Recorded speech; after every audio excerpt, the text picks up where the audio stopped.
We thought it was just another trail, one of those forgotten places tucked deep into the trees. But my brother disappeared out there, and I know what I saw. Something was watching us, something not human, something with eyes that glowed. Chapter 1, The Last Trip. It was supposed to be a weekend getaway. Just three of us, me, my brother Jason, and our best friend Nate, heading out of the city for one last fall camping trip before the snow came in. We were all in our late 20s, not kids, not exactly survivalists either, but we weren't stupid. We'd been hiking since we were teenagers. So when we found that old access road on the map, one that looked like it hadn't been used in years, we thought we were in for something cool. Someplace quiet, hidden, untouched. Jason called it a dead zone. He said it was the kind of place where people used to live before they got scared. I thought he was being dramatic. Turns out he wasn't wrong. Chapter 2. Into the Hollow. The path wasn't even really a path, just a break in the trees that looked like it had been beaten down by animals or time. No trail markers, no other cars, just trees. Old ones, thick trunks, gnarled branches, moss growing in weird, unnatural shapes. After about 2 hours of hiking, we came across something that made us stop. A tree, split down the middle, almost like it had been torn apart by force. Its bark was dark red, and when Jason touched it, his fingers came back stained. It wasn't blood, but it wasn't sap either. It smelled like rust. We looked around and saw more trees like it. Dozens of them, all split, all stained. That should have been our first clue, but instead we laughed it off and we kept going. Chapter 3, The Sound That Shouldn't Exist.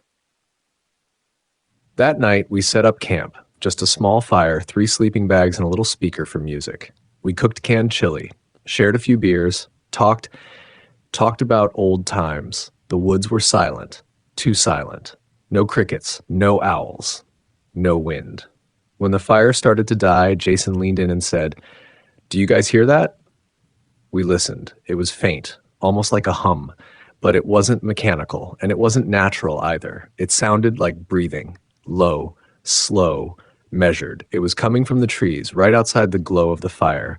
We shined our flashlights, but there was nothing there, just darkness. That night, none of us really slept. Chapter 4, The Footprints. The next morning, we found the tracks. They weren't animal. They looked like human footprints, barefoot, but longer, wider, deeper, and clawed.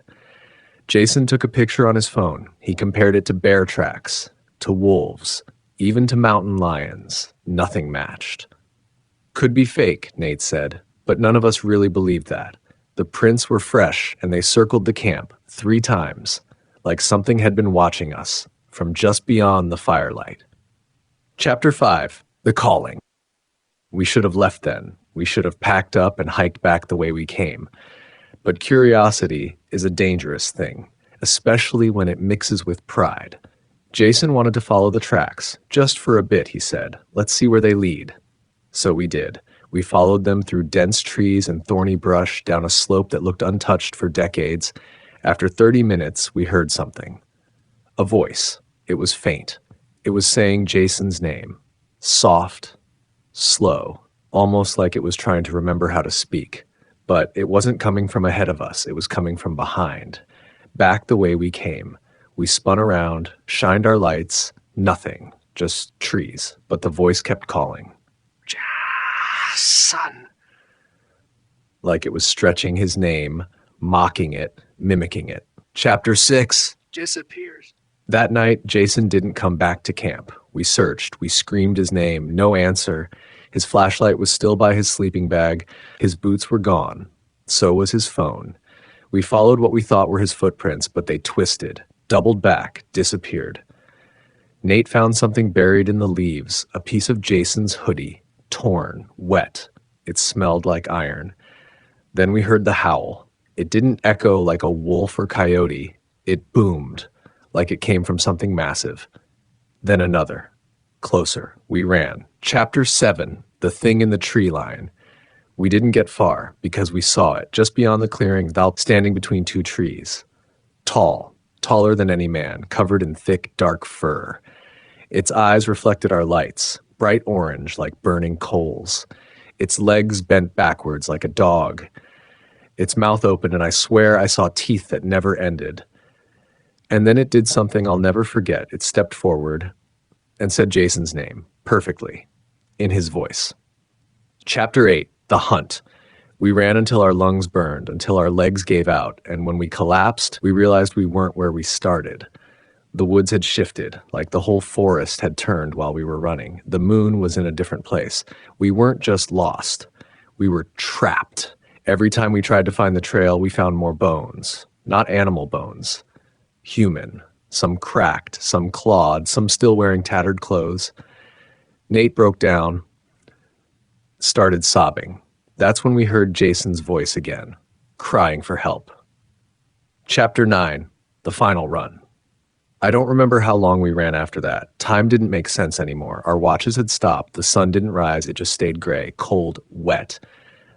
Eventually, Nate was gone. 1 second he was behind me. The next no sound, no scream, just gone.